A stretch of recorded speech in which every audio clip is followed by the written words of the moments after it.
Raising the Bets is brought to you by the Star Quest Production Network and is made possible by our many generous patrons. If you'd like to support the podcast, please visit sqpn.com/give.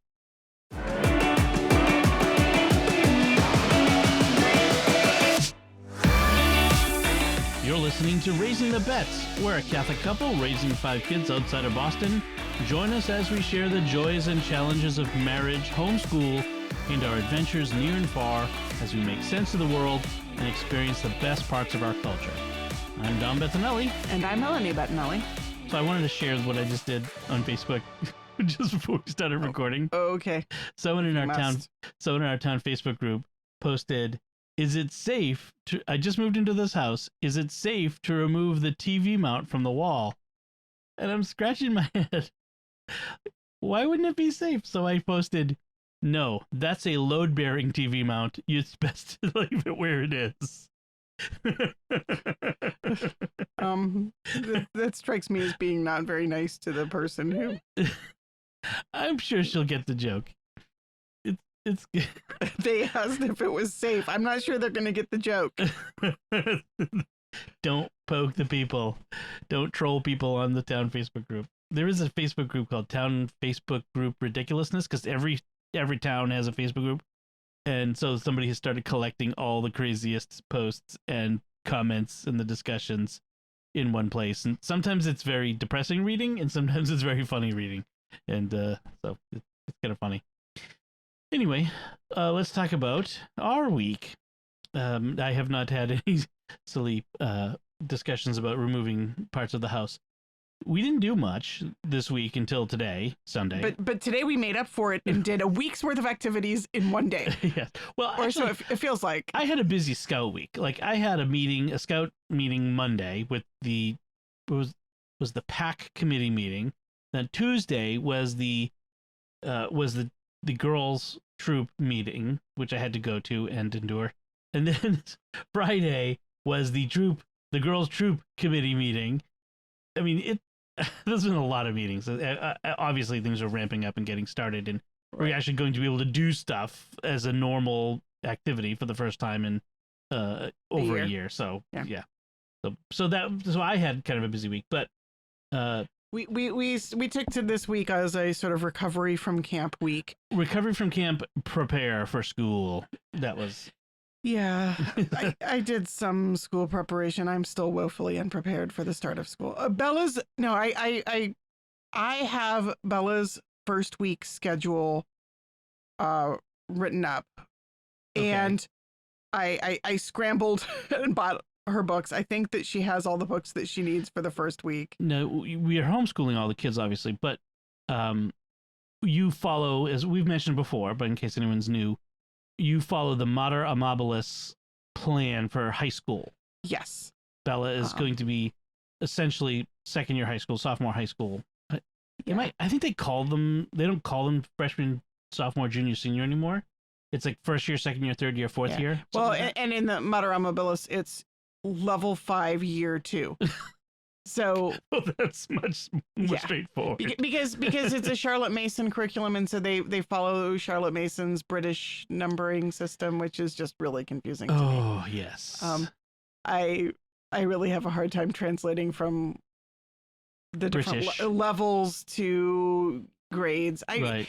It's not that she just has to take her A-level exams at the end of the year. That's all I know. No, I'm just kidding.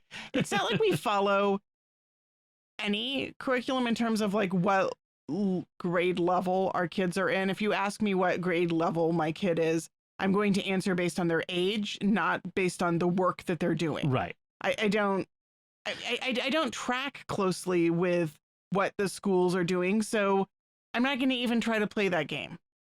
Right. But if Bella were in school, she'd be a sophomore. Right. And so she's taking a physics class, you said? Chemistry. She's taking chemistry online through Homeschool Connections. Okay.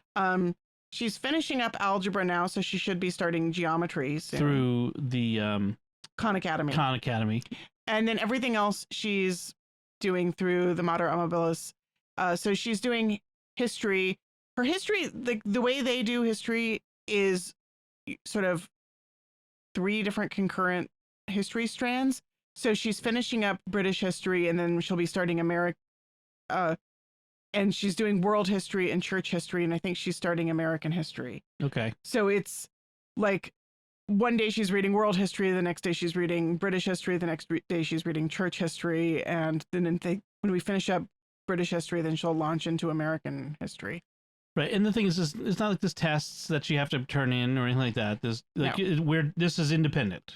We're not like some homeschooling curricula where you take online tests and submit them. Yeah, this is a totally free curriculum it's made by and for homeschooling moms, and it's beautiful. It's really, really challenging curriculum, but it's free, so it's essentially being put together by the moms, especially the high school. Like, this is the second year they've had a full high school curriculum online, so we're kind of the beta testers.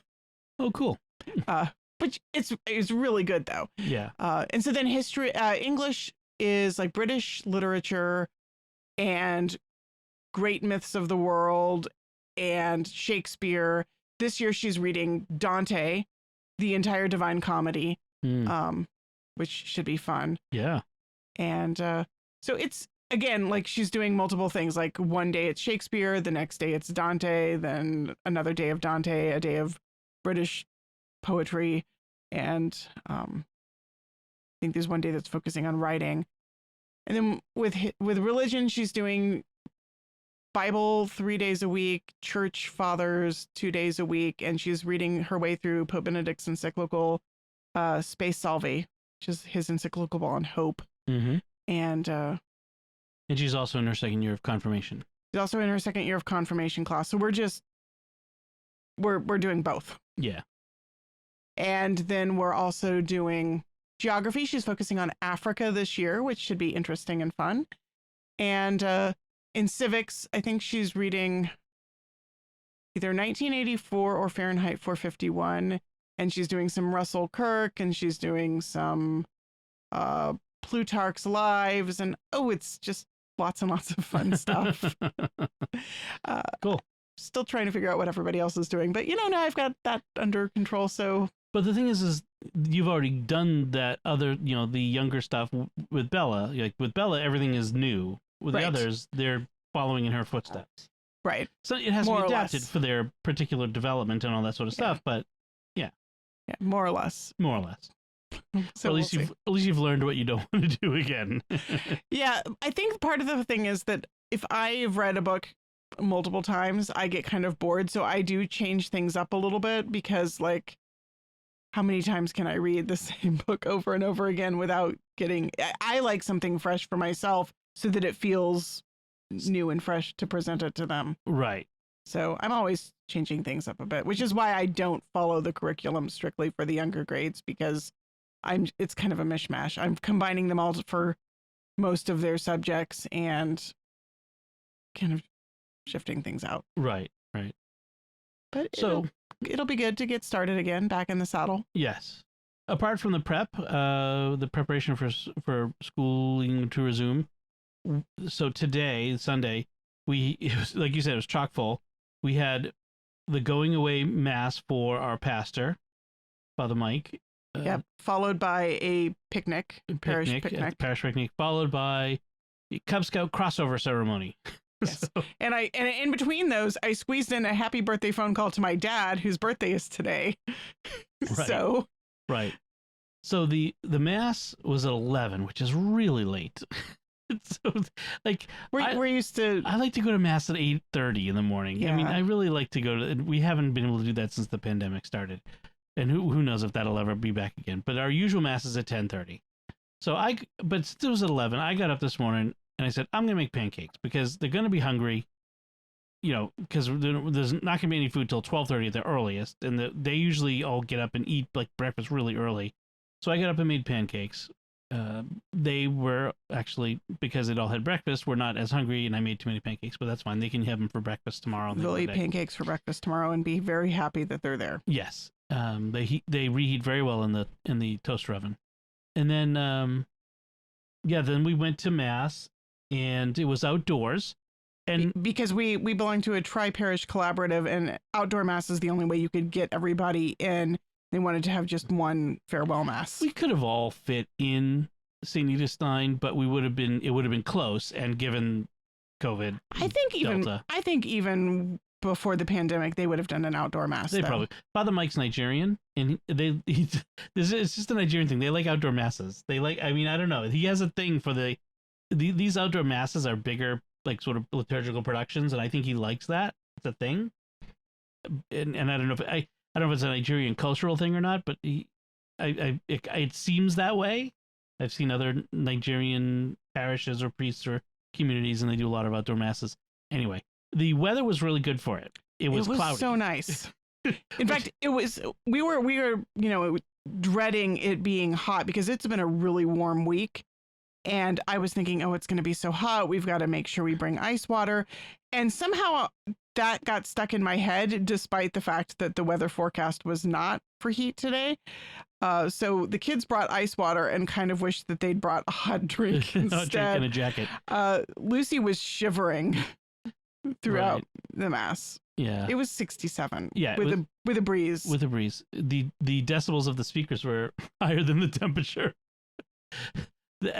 So we have a multicultural parish. We have a large Cape Verdean community. We have a Haitian community, and we have the Anglo community.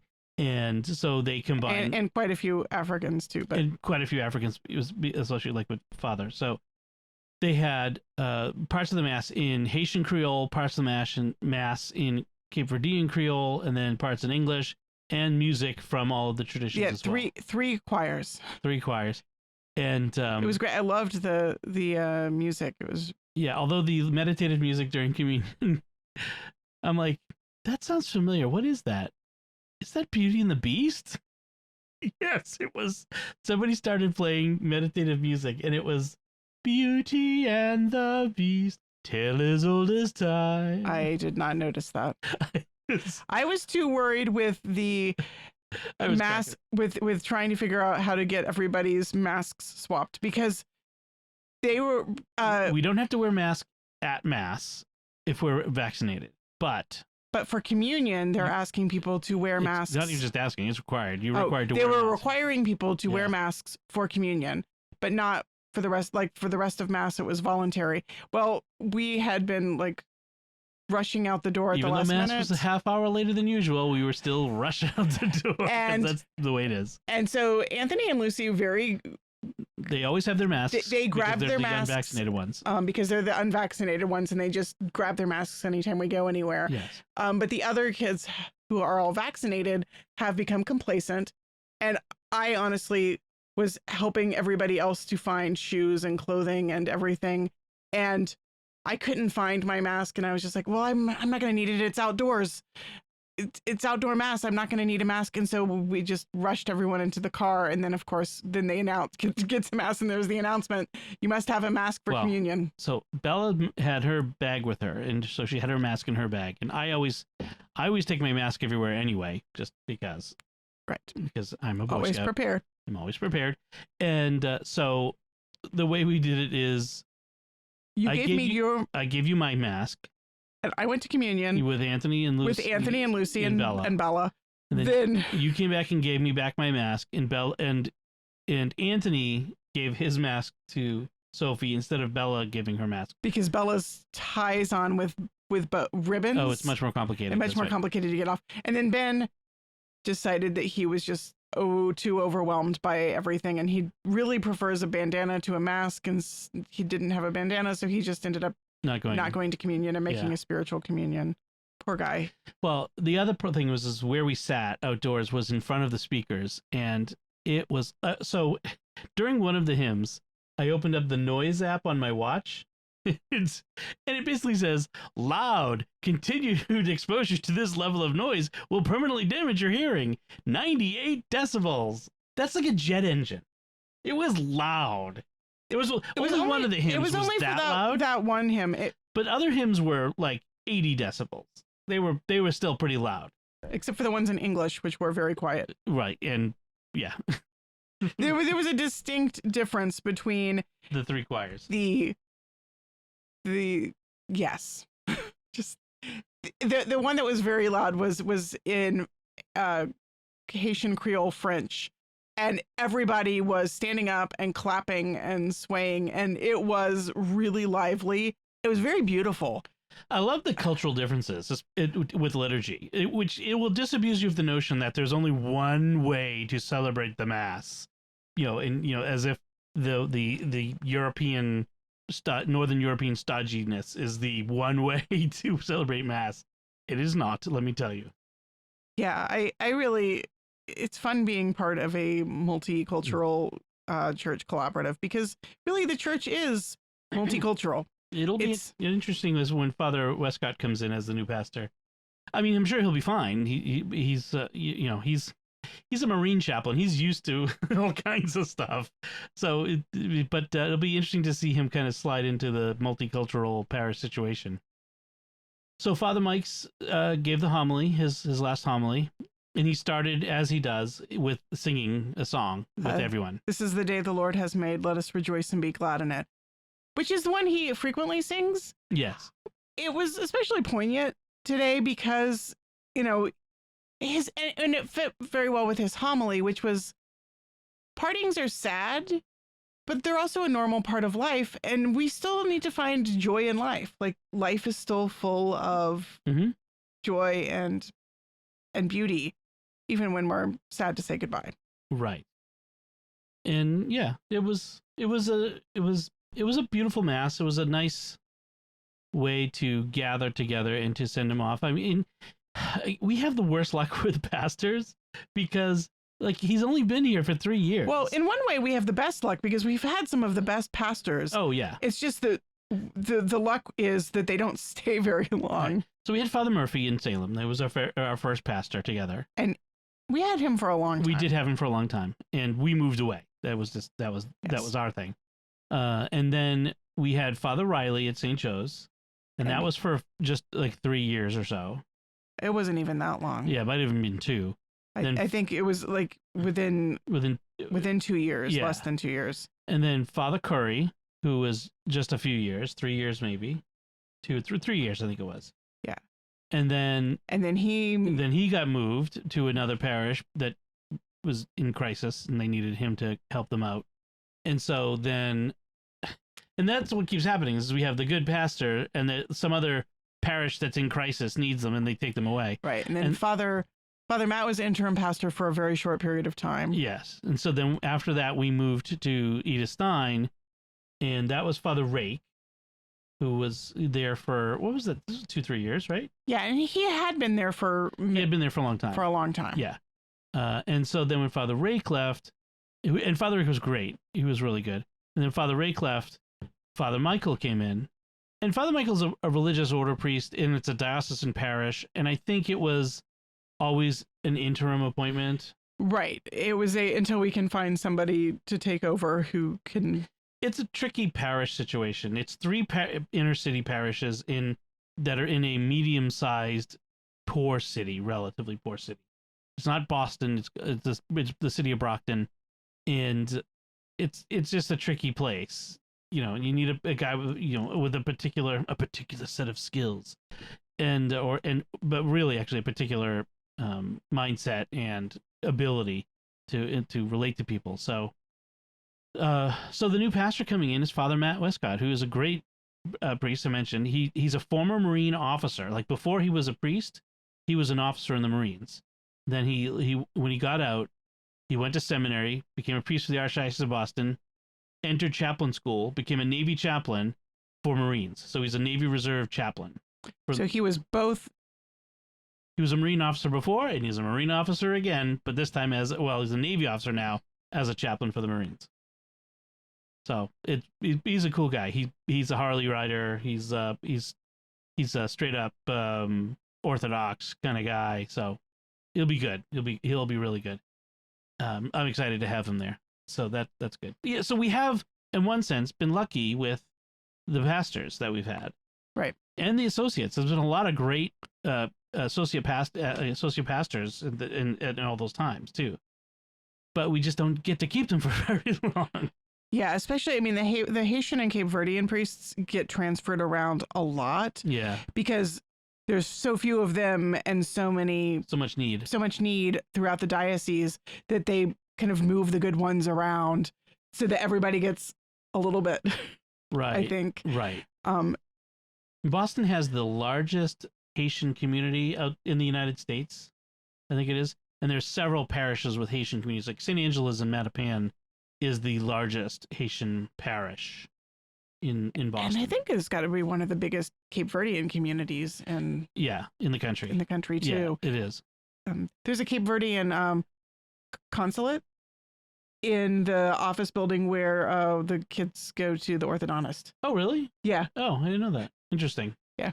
Every time we go by, I'm like, "Ooh, hi, Cape Verdean consulate." Well, heck, you walk in the door, you'll be on Cape Verdean sovereign soil. There you go.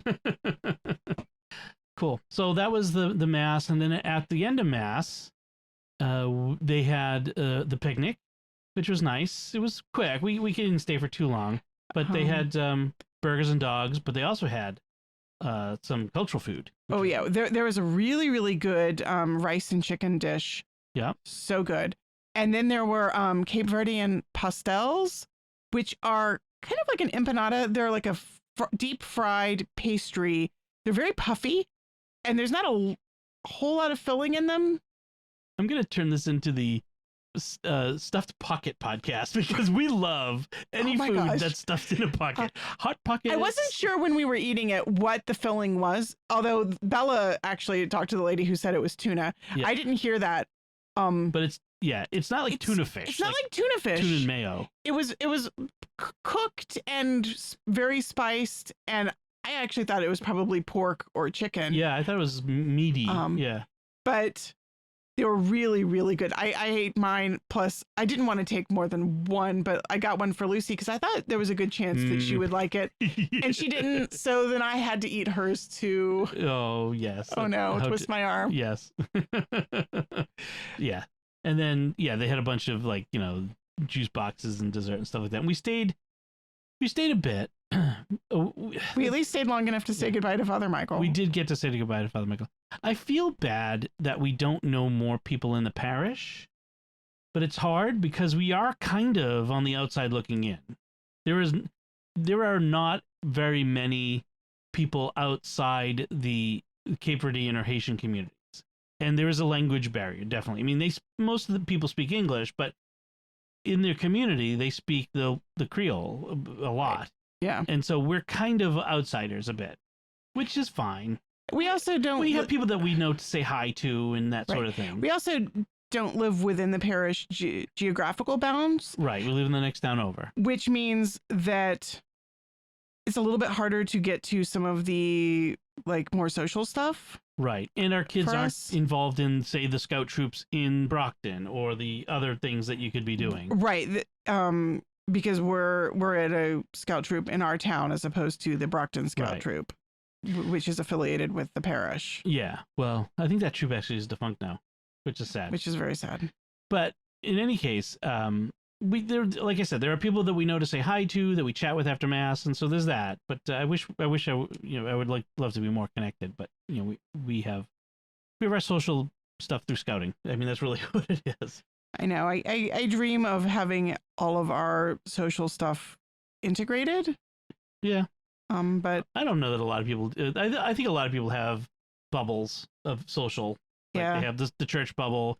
Sports bubble. I actually literally had a dream one night, which was, I think, sort of symbolically related to that desire for integrated community. I was in Brockton and I was going to a restaurant which was being served by a run by I think he was an immigrant.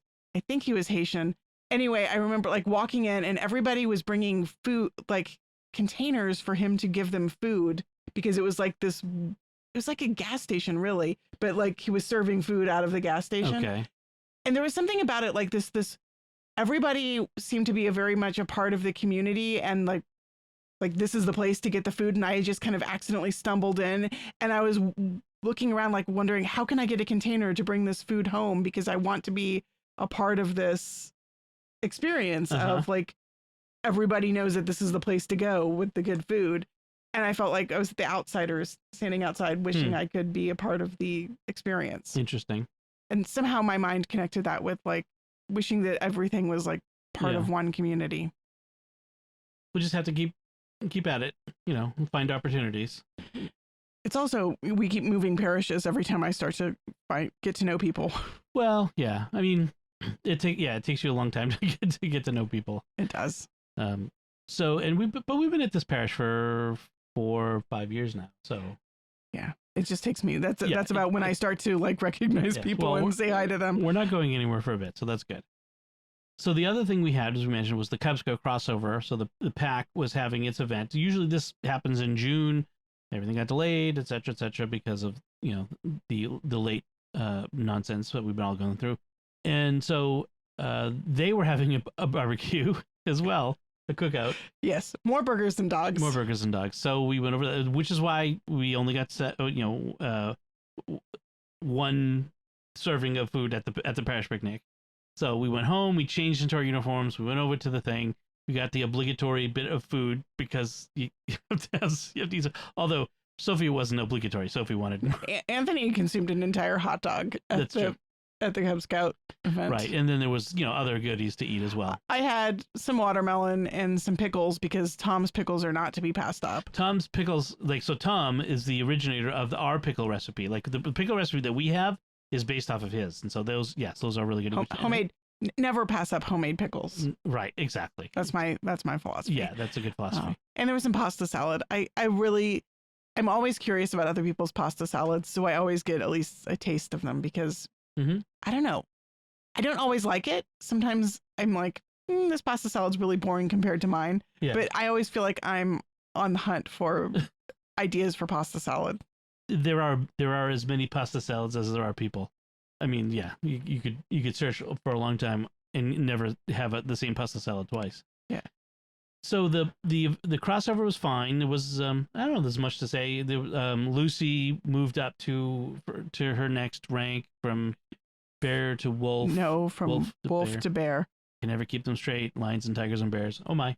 So from wolf to bear, and Anthony is still in his second year of Webelos, so he'll be moving over to Boy Scouts, BSA Scouts, in the spring. And then Bella, who's a BSA Scout already, she became den chief for my den with the Webelos, which means that she helps out and she gets a nice cord to wear on her shoulder. And it's another move towards getting her eagle rank because you have to serve in so many leadership positions. Yeah, leadership. Yep. This is a great leadership position for her, and it's perfect because she's so good with little kids too. And I was talking with the committee chair for her troop, and so she was suggesting that Bella might want to become troop historian for their troop, which is a brand new troop. It's only been around for 2 years, so a historian would help record the beginnings of the troop. And then we talked about Sophie maybe becoming quartermaster, like to organize all of the troops' gear, which I think. If there isn't a sergeant at arms role, which Sophie would be really good at, so this would be a next best thing. Like, yeah, Sophie as disciplinarian, Sophie would be really good. I was noting that we've been talking about like taking time to get comfortable with people. We've been doing scouting long enough that I know most of the parents, at least who've been, who have multiple kids in scouts and who've been there for a while. Mm-hmm. And so I feel like I can actually, go talk to people and have conversations now. The first couple of years, I always felt a little bit awkward. Like everyone else seemed to know everyone else, which is one of the things I was actually talking about with Makiba today. Like our kids, a lot of the other kids are in baseball together and go to school together. Mm-hmm. So they're in school together and they're in, all the different sports and things. And so they really have this tight knit community, and Scouts is just one of many activities they do together and so all of those parents know each other from school and from sports. And so we've kind of come into the community as outsiders, but I feel like now we're not outsiders anymore. Like we're very integrated into the scouting community. And that's nice to feel like I've shifted from being outsider looking into these are my people. Right. We've not yet become social outside of scouting. That's a place, you know what I mean? Like you and I doing social things with other couples, the other parents that are just social and had nothing to do with scouting. We haven't started doing that yet. Yeah, I'm not sure that's ever going to happen. Yeah, but it's certainly, it's certainly very familiar. Like certainly friendly. Have a conversation about things that aren't scouting, right? That and that sort of stuff, and that's good. I mean, right? It's good to be part of a community, and multiple communities. I mean, it seems like we've been in Holbrook for 12 years, Going on 13, almost 13. But that's about the time at which I start to feel comfortable, which was about the time that we left Salem. Like I had been there for about 10 years when we moved. Yeah, we left in 08. Actually, I had even less. I guess I'd been in Salem for 8 years. Yeah. Yeah, I mean, it takes time, and it's harder when you have a bunch of little kids that you're running around with. Like right. when the you were first in Salem, the first few years, yeah. I was pregnant with Ben when we moved in here, and so I spent like the first 9 months of being in Holbrook, pregnant and sick most of the time, and having a very hard time getting to know anyone. And then I had a newborn baby, and then I had another newborn baby, and then another newborn baby. And the people at the library know me very well because we used to do all the library story times and go to the library once a week, and they're kind of my people anyway. Right. But it's taken me longer to get to know, other communities in town. Right. And there is not a huge homeschooling presence in our town. I think there might be one other homeschooling family or two, but not people who I've like really connected with. Right. Yeah. That we occasionally you kind of in the surrounding towns and that sort of stuff, but I don't know. For some reason, it's hard to maintain a relationship with other homeschooling families. Yeah. So that's that. And then it was it pretty much wiped out several of the kids. They were kind of at bedtime. I wiped me out. Yeah, the introvert has been drained.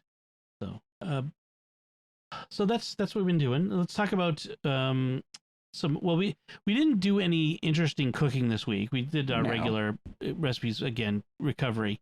But some days it was just too dang hot to cook anything. This was one of those weeks where it was just not a great week for cooking. It was hot. I was tired. I didn't want to stand in front of the grill outside. You didn't want to stand in front of a hot stove inside. I didn't want to turn on the oven, that's for sure. Yeah, we did cook stuff, but we just made it simple, whatever. But we did get some feedback on some previous stuff we talked about in a previous episode from our friend Zena, who sent a message on Facebook. We were talking about having all these leftover egg whites from when we make hollandaise sauce, because hollandaise uses egg yolks and we have leftover whites, and we're always like, we freeze it, and there are recipes that use it, but they don't usually sync up with when we're making hollandaise sauce. So Zena wrote and said, so she has some tips for using up egg whites. She uses as a thickener in soups or egg drop soup, or frying them with rice, sausage, and veggies, so like a fried rice. And she says she has the opposite problem. She uses egg whites all the time as part of her diet, and always has extra yolks. She says, if only we live closer. And she actually lives relatively close, only, within a half hour or whatever. But she said... Not quite close enough. But not quite close enough. She's like, if only we live closer, you could have my yolks and I could have your whites. And it would be fun. And she says, I also like to put more whites into cakes and pancakes to make them fluffier. And I thought that was interesting. How would you'd have to substitute out some of the liquid though, or use fewer yolks. So right, like when I make pancakes, so my big batch of pancakes makes 36 pancakes. That uses 6 eggs. So you could probably do like 4 eggs and 2 whites. 4 eggs and 2 whites, or 4 eggs and 3 whites even. The trick there is how do I measure the whites? I think that there probably are online like conversions. Like how big is a standard egg? How many tablespoons is 1 egg's white? Probably, I'm sure there is. I could Google that. So that might be something. Let me Google that for you. Yes, thank you. Let me. So there is that. That's an idea. And interesting idea for soups. Like I like a stracciatella or egg drop where it creates the ribbons of cooked egg in the soup, and you could certainly do that with egg whites without the yolk. I don't think that would affect the flavor at all. Right. But as a thickener, I'm trying to think of how that would work. Is it like in a stew, or the egg white? I'm kind of curious, and I will maybe have to experiment with it, or if anyone knows how exactly they do that, that would be interesting. But yeah, I don't like egg white omelets. Me neither. I really love yolks. Yeah. That's part of the problem is I really just love egg yolks. So yeah. So I think one of the things we're gonna have to do is like think about some of the Asian recipes that use egg whites that we have, and try to pair those up when we're making hollandaise sauce, and just right. It's the timing too. Like once they go in the freezer, they're kind of like in no man's land, and I don't remember them. Right. Like a lot of the stuff that's in the freezer ends up in there. So yeah. But thank you, Zena. That's some good ideas, and well, I think I want to try some of those. Yeah, I think we're getting into soup season. Yes, more soup season now. Right, as we've said with the heat, we have not been really wanting a lot of soups. But the last couple of days have been cooler and been putting us more in mind of fall weather, so that will be good. Oh, I love the fall. The fall is my favorite season. As I think it really has become my favorite season as an adult. I mean, apple picking is started. Our favorite orchard opened yesterday for business. And so it's time to start figuring out when we're going to go apple picking, and yeah, and it's a little cooler, you still get warm days. The only thing I don't like is the sunsets get earlier. I do not like the fading of the daylight. Yes, to me that's the worst part of winter. Even like the snow and the cold is not as bad as the dark. Yeah, I don't mind cold and snow really. I do mind I think I get a little bit of seasonal effect of if we lived further south where you could still get snow and cold for winter, or if we live further west in the time zone. I think actually the part of the problem is we live far enough east in the time zone that we really should be technically in an Atlantic time zone as opposed to in the Eastern time zone. Right. The western edge of the Atlantic time zone is not far away. Like I remember living in Ohio, which is not even on the eastern side of Ohio. The edge of the central time zone is, I think it's the western edge of Ohio. But in any case, eastern Ohio in the summer, 9 o'clock, the sun's still on the horizon. Like there's still light in the sky from the sun, and even in the winter, it's 5 o'clock. It's not completely dark, I'm like, that would be at least preferable. Like taking the girls to or Ben to scout meetings at night at 7 o'clock, and it's when there's still light in the sky. I sometimes in the winter I work all day. I stand up at 4:30 and it's dark out. I'm like, where did the day go? I hate that. So when I worked in an office building, that was even worse. I like drive to work in the dark, come home in the dark, never seeing daylight all week long. Like, oh, I hated that. Anyway, how did we get on that? Anyway, let's move on to talk about. Thank you, Zena. Now we move on to talk about what we've been reading or watching. I'll let you go first this time. Tell us what you've been watching and reading. So I have been watching. I finished Clone Wars this week. Season 7. Nice. Season 7. So now I'm done with Clone Wars. I kind of want to go back and watch Rebels again, like now that I've got the Clone Wars timeline more or less straight in my head. But wow. It was a powerful season 7 of Clone Wars was a really powerful season. There was a lot of great stories, especially the last third of it. Yeah, in the last 4 episodes that I watched those all back to back, and that final arc. Yeah, it's among the most emotional, and where it's going. I mean, that's why it's so emotional, right? Yeah.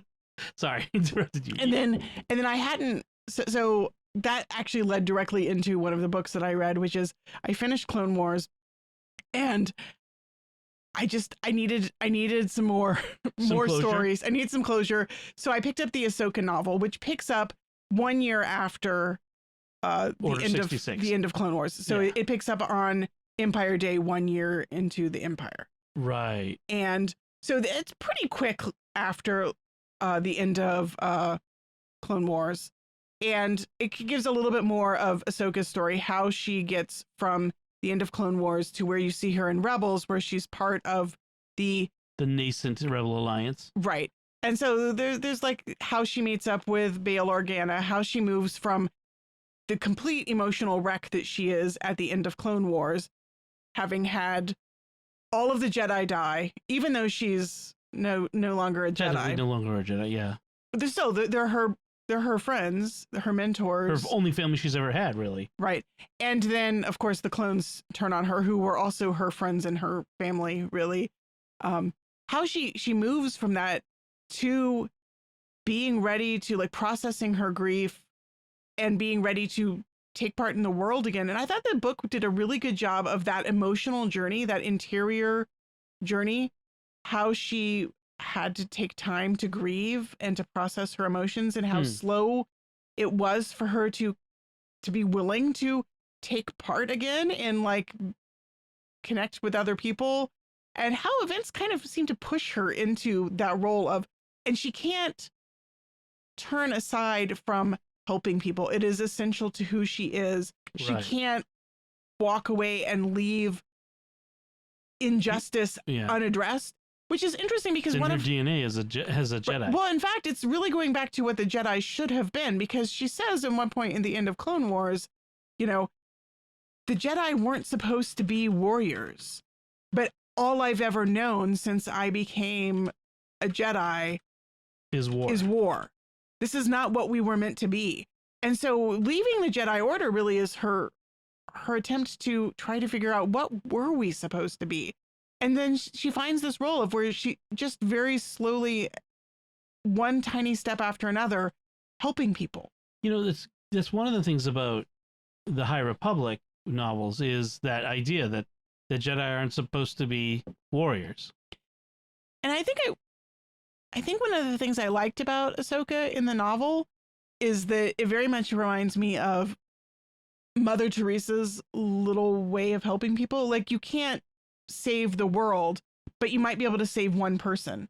And so it's a very small beginnings. Like, the rebellion is not, let's save the world and topple the empire. It's, this particular injustice is happening. I have the power to fix this. I have the power to fight this particular battle. And I really liked that.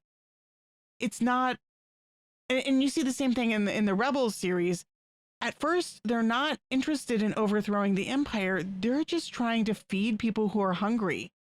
They're trying to stop the empire's evil on a very small scale. And I kind of like that, because it really, it's at the heart of our mission as Christians, or even, you know, as people. Like, do the small good that you can do today. Right. Start where you are, where you're planted. You're not, very few people are ever going to have the opportunity to make world changing action, but they can change one person's world. Right. Although I think one part of Ahsoka's journey is then realizing at some point that she is in fact one of those people who has the power. She has a calling to do world changing action. And she can't just sit on the sidelines. She can't sideline herself, because with the power of the Force, with great power comes great responsibility. Yes. Thank you, Spider-Man.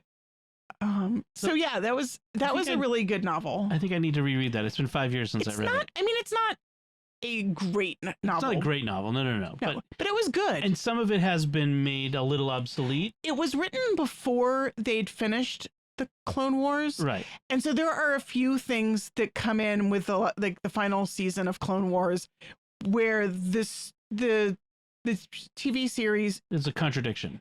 Departs a little bit from what they imagine, and there's a few contradictions, but nothing major. I think it was more small details. I think it's also before Rebels. It might be.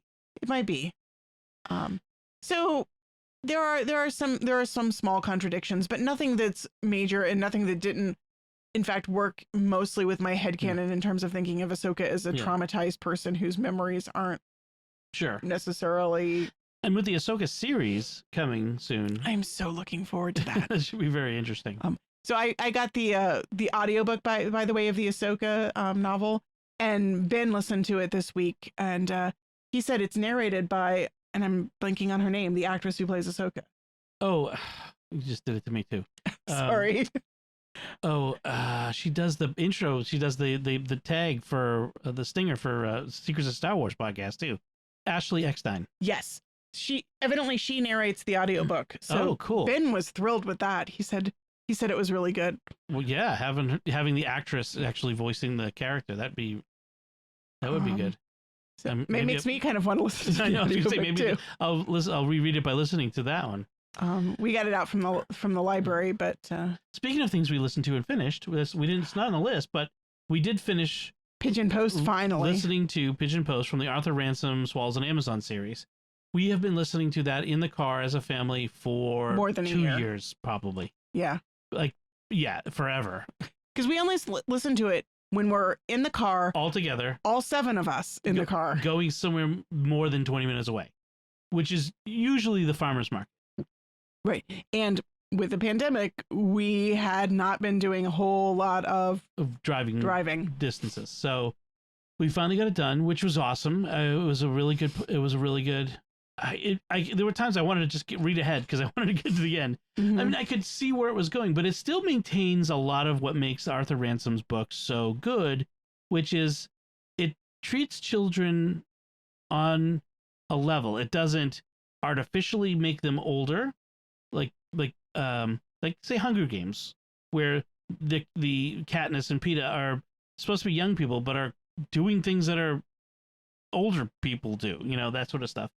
But it doesn't pander either, and because it was written of a time. It's also not anachronistic. It's very pure childhood, and it doesn't introduce. It never felt the need to introduce elements of peril or just like really bad, gross stuff. Yeah, I mean there is danger. Yeah, but it's danger that's part of the natural environment of childhood. Yeah. Yeah, I mean, they get into scrapes and they have, things happen, but there's nothing. But it's never really like, I don't know, introducing like kidnappers or like even when they made the Swallows and Amazons movie, they had to introduce this whole plot of spies. It's like it completely outside the spirit, like that you've completely missed the spirit of Swallows and Amazons, where you don't need that sort of thing. Anyway, so it was good. I'm looking forward to you starting the next one, which is Big Six. The Big Six, which we go back to the Norfolk Broads. Good. I like the Broads. It's fun. The Norfolk Broads. As opposed to... I only like one actual Broad. Right. As opposed to... most of the series takes place in the Lake District. Yeah. The other ones. And some of them on the sailing. There was the one, the Peter Duck, which was Sailed to the Caribbean, which was a imaginative novel. Yes, there's two novels in the series which are sort of the kids in the stories have written a story about themselves going on an adventure. Right. So it's not as realistic because it's their imagination of what it's like. So in Peter Duck, they go to the Caribbean, and in Missy Lee, they go to the South China Seas. Cool. Oh, I'm looking forward to that one. Which Missy Lee in some ways doesn't age as well because there are a lot of 1930s era depictions of stereotypes of Chinese pirates. But it's kind of a fun adventure anyway. I really enjoyed the series. I mean, just even on my own level. Actually, come to think of it, only like half of the books take place in the Lake District, because then We Didn't Mean to Go to Sea, which is my personal favorite, has them accidentally crossing the English Channel to the Netherlands. Accidentally. All right, so Ahsoka was the book, and then you had another book. Oh, one other book. I've started, but I'm making very slow progress in Years of Rice and Salt by Kim Stanley Robinson. I actually took a break from it to read Ahsoka, and because it was dragging a little bit, and I really was wanting to stay in the Star Wars universe. But Years of Rice and Salt is a historical novel, an alternative historical novel, alt history. that imagines what if instead of 1/3 of all of Europe dying in the Black Death, 90% of Europe was killed in the Black Death. So it was essentially wiped clean. Right. This says 99%, but yeah. Okay. So it imagines, of course, then you get mass migrations eventually from Asia and Africa and other parts of the world recolonizing Europe, essentially. I've only started to get into the first little bits of recolonization where you have the Moors crossing the Pyrenees into what used to be France and start founding a city. Interesting. Which is really interesting. The conceit of the novel is that the main character or characters, the main character is Buddhist, and the novel progresses through multiple lifetimes of reincarnation, which really threw me because I had no idea when I started reading that that's where we were going, and suddenly he dies. And I'm like, wait, what? He's as the novel begins, he's Mongolian. He's with the Mongolian horde. They find a plague village where everyone is dead, and then the leader of the horde dies, and he ends up wandering around for some time and then being captured by slavers and eventually ends up in China. Okay. And then he dies and then is reincarnated in India sometime later. That must have been shocking to read that he died. It was very shocking. I had no idea that that was where the book was going. Now that I've settled into it, I'm a little bit more. So he ends up being a Muslim in India who ends up making the Hajj to Mecca and then travels across North Africa and ends up in Spain and then ends up in Europe where he dies. And now the novel's jumped back over to China. And I think the Chinese are about to discover America. Well, that's what I was wondering. Like with North America, which was settled by Europeans. Well, this is the thing: is without the Europeans, someone else is going to have to discover America. The North and South America. Right. Yeah. So this is imagining an alt history in which the Chinese, I think, colonize America. They come to be the dominant cultural. I'm not sure because right now the Chinese fleet is somewhere in the Pacific, stuck on a current that's going to lead them to America with no way to get back to China. Oh, wow. Interesting. And that's where I've left them.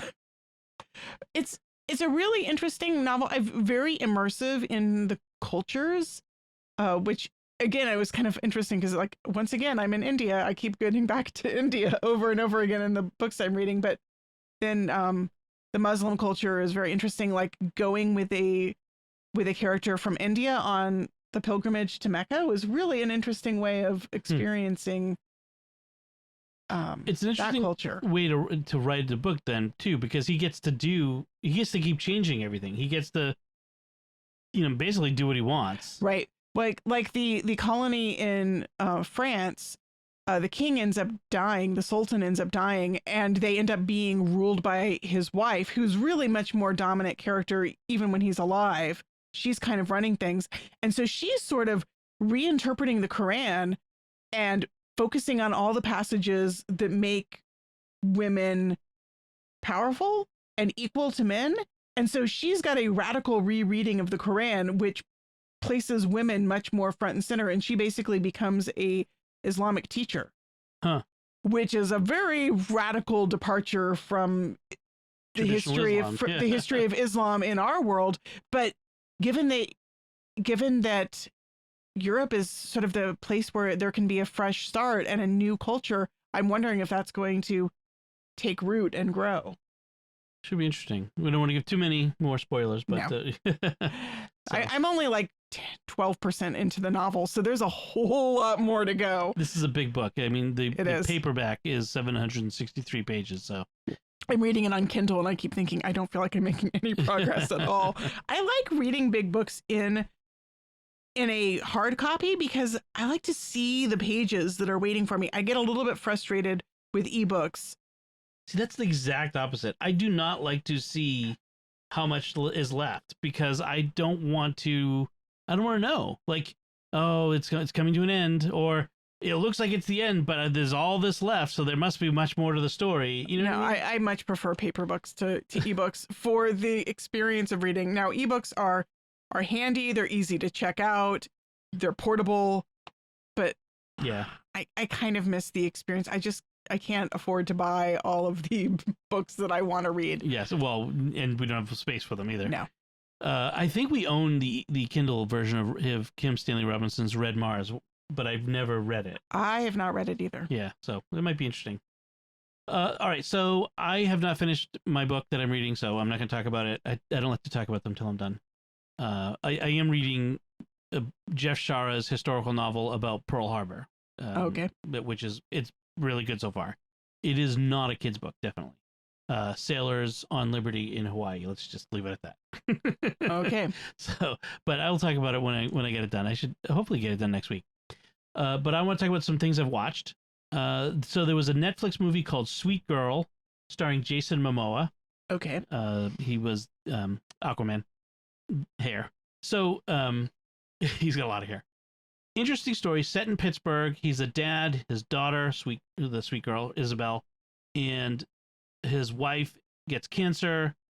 There's a treatment, the generic drug that she could get that could help, but then this big pharma comes in and pays off the generic to stop producing, so that they can sell their name brand drug for way more than he can afford, and his wife dies and he wants revenge. So it feels like a straight up revenge movie, and there's it's got the anti big pharma, bad healthcare reform thing going on, but there's a mind bending twist most of the way through. Interesting. About 80% of the way through. It's the sort of twist like Sixth Sense and others where it makes you reassess the movie you've watched so far. Okay, I am a sucker for that. I know some people hate those kinds of twists. I find myself strangely drawn to them. It's not a great movie. Uh-huh. I mean, it's mostly an action movie, and where the aggrieved husband gets revenge while he's trying to take care of his daughter, etc.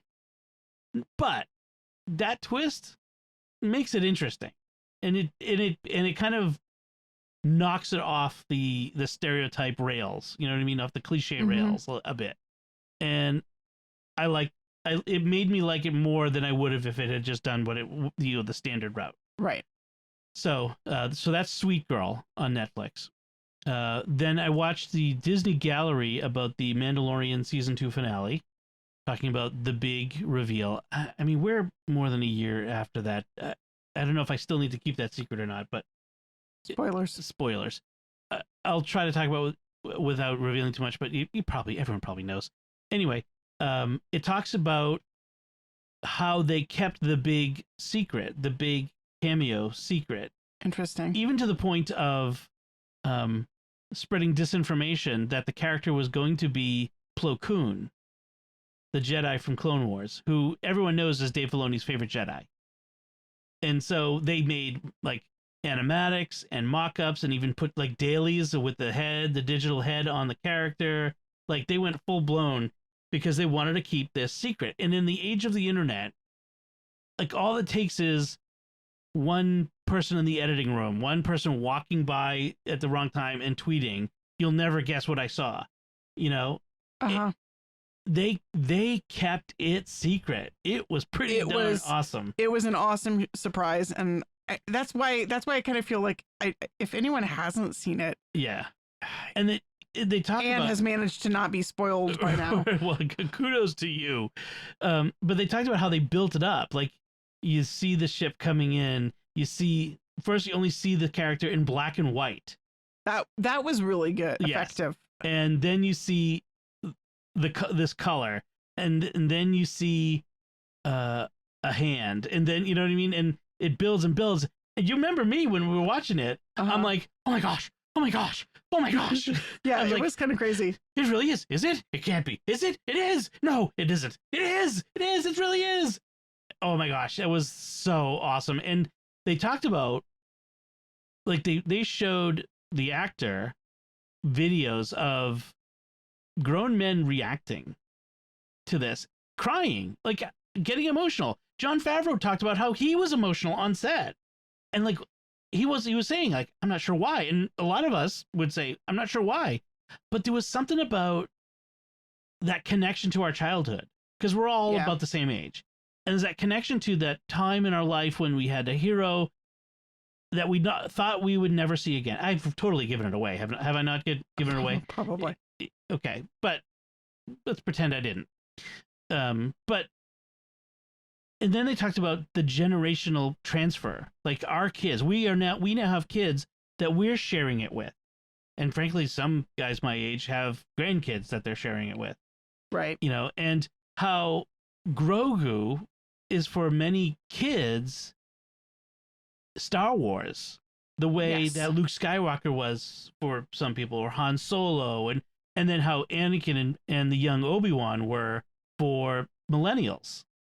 It's very interesting because Star Wars is such a long-lived franchise that, you know, the Star Wars that you and I grew up with, Han and Luke and Leia and Chewie, it's and the not droids, and R2 and 3PO, it's not the same as what our kids have experienced. Like their Star Wars is so much bigger and broader, and but it's also very different. It's Clone Wars and Rebels. I mean, their favorite characters are all from Rebels and Mandalorian. This is true. You know, it's their favorite characters are Ahsoka and Hera and Grogu and and Dan. Mando. Yeah, it's like it's kind of fascinating. And like Father Andrew, who is a millennial, his favorite movies is Attack of the Clones or Revenge of the Sith. I think it's Attack of the Clones. Like movies which, you know, original series guys like me, we kind of like poo-poo and disdain. Yeah, we're not my favorites. Right. But for him, that's Star Wars, you know? Although I'm much more into the sequels.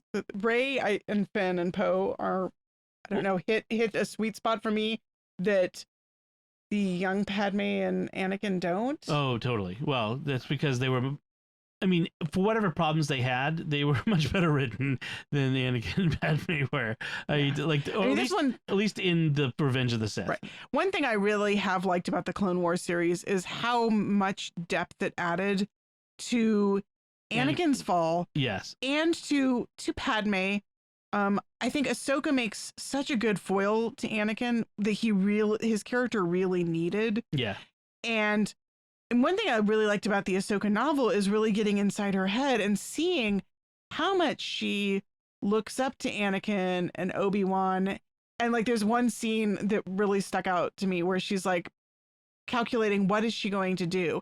And she says, well, Anakin would just make a full frontal assault, rush in there, guns, you know, lightsaber blazing, and Obi-Wan would make a lot of noise. And then Obi-Wan would try to charm his way in, but would in the end make just as much noise as Anakin. Right. And Ahsoka's like, how can I get in there and not make a lot of noise? They have to do the Ahsoka way. Right, the Ahsoka way.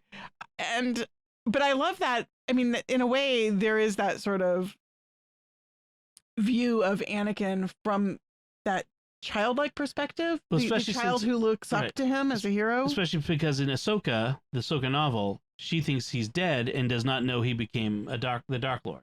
Right. She doesn't find that out until Rebels. Right. Yeah. So, which is an interesting perspective to keep in mind. So anyway, watching the Mandalorian season 2 finale behind the scenes from Disney Gallery made me want to go back and watch that. So I watched that episode again, the season finale, which I've now watched like 3 or 4 times because I love it so much. It's such a perfect episode. It is so good. Man, I've only seen it the once, I think. Yeah, I just love. I get a thrill every time. Maybe I watched it twice. It's so good, and I've watched like YouTube clips, and you know, of that final battle there, even more. So, I just love it. So the last thing I wanted to talk about, something I've been watching this week, is from Apple TV Plus, a series called Schmigadoon, which is a send up of 40s musicals. And so obviously the title is a reference to Brigadoon, but which I've never seen. But it's so Brigadoon is a musical about a mythical Irish town. Scottish.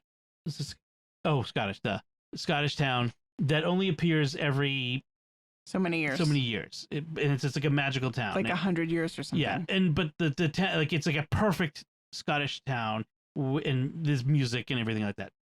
So Schmigadoon it's this couple. They're not married. They're dating, but living together to two doctors, and they've been together for 4 years and having relationship troubles. And they go on this relationship hike into the woods, and they get lost, and they cross this bridge, and it literally looks like a set from the 1940s, like fake plants. You can see the painted wall in the background. I mean, it literally looks like a painted movie set.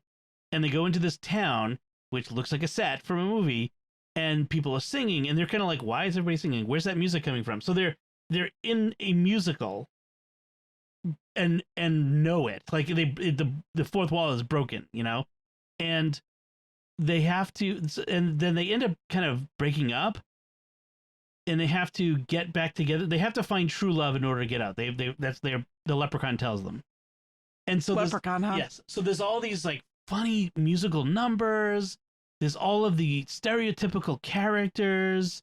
There's the town minister, and the bad guy in this is his wife, who is from Mothers Against the Future, who's just opposed to everything in town. She's very sour and played by Kristen Chenoweth.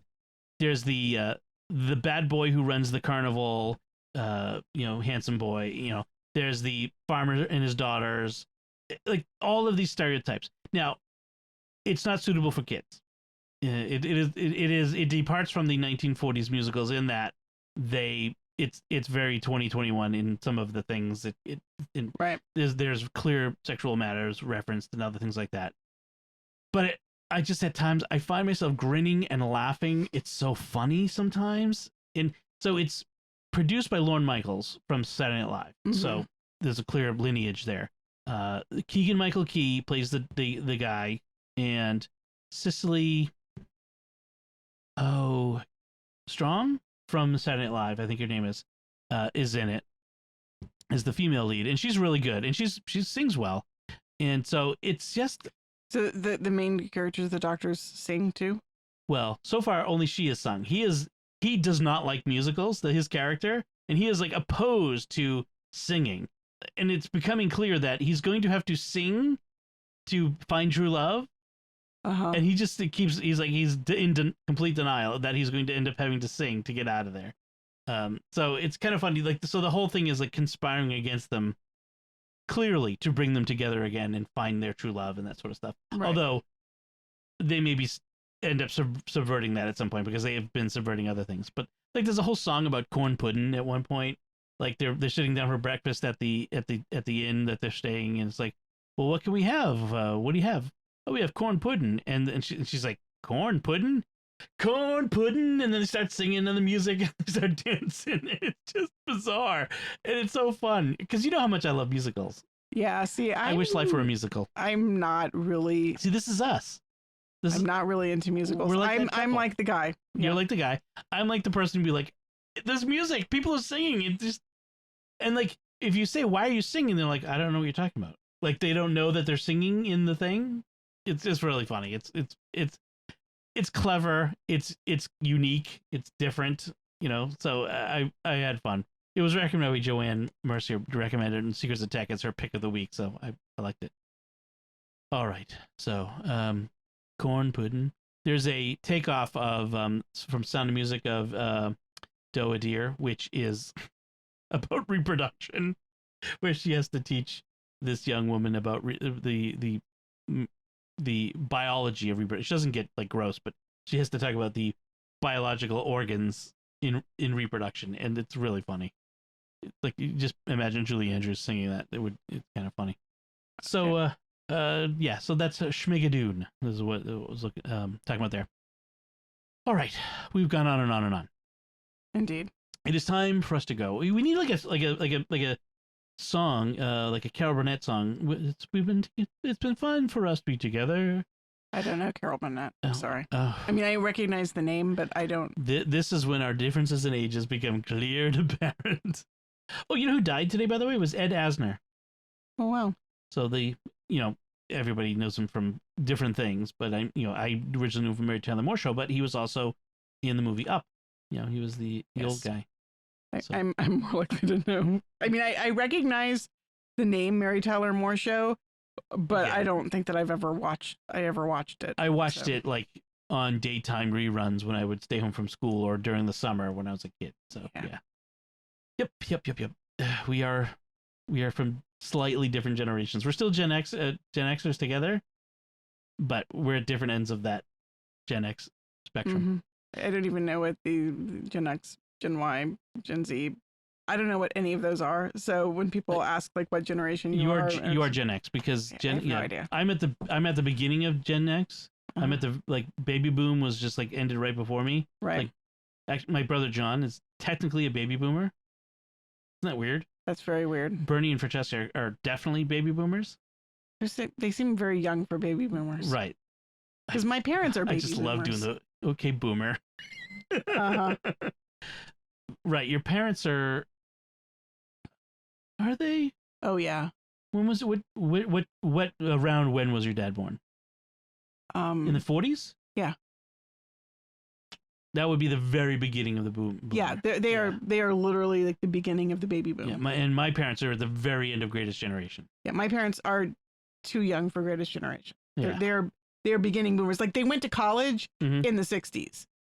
Right. My dad, he was being drafted for the Vietnam War, but his asthma was too bad. So, but they kept harassing him, and so he eventually like went and like tried to enlist. And they wouldn't take him. And the doctor was like, "What the heck are you even doing? Why is this guy here? This guy can't serve. He's got asthma. He's terrible." Finally. And so finally, my dad got them off his back. But they did actually take in my Uncle Patrick, who was then drafted and went to Vietnam. Oh, wow. So they have fun stories about driving him to boot camp. Oh, yeah. So my parents are probably about 10 years older than your parents. Yes. I think that's what it is.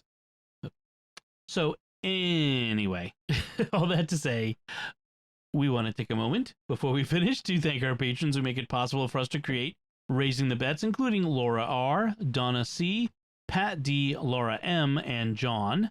Their generous donations at sqpn.com/give make it possible for us to continue raising the bets and all the shows at StarQuest. You can join them by visiting sqpn.com/give. So we'd love to get your feedback. You can do so. Send us your feedback by commenting at sqpn.com/bets. That's BETTS. Or at the SQPN Facebook page, facebook.com/StarQuestMedia. Or send an email to bets@sqpn.com. This is my podcast voice, is what my daughter says. Oh, you're doing your podcast voice. It is totally your podcast voice. Relevant links for our discussion are in our show notes on sqpn.com. Follow Raising the Bets in Apple Podcasts, Google Podcasts, Spotify, Stitcher, TuneIn, every place you can get podcasts from, including your favorite podcast app, and at the SQPN YouTube channel, where you should make sure to hit the bell to get notifications. Until next time, I'm Dom Bettinelli. And I'm Melanie Bettinelli. Thank you for listening to Raising the Bets on StarQuest.